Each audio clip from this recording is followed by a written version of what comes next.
The price of things these days are so above budget.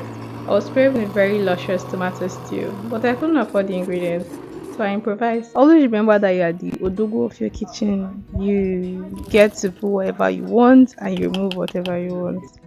Hi Fully Fam, welcome to another video. So in this video I'm making like a really easy tomato stew. So the first thing I did was to wash my tomatoes and my rodo and shombo. That is what you know as your scotch bonnet pepper and cayenne pepper. So I just washed all of this together with some onions and blended them together. After blending the first batch, then I added some dried parsley leaves, rosemary, and garlic into the tomato mix and blended everything together. Then I put it on the stove and let it come to a boil. I needed water to dry up. You need the water to dry up so you can fry it. After leaving it to boil and letting the water dry, then I poured in some palm oil or red oil, whatever name you know it as, and a little vegetable oil to fry this tomato mix.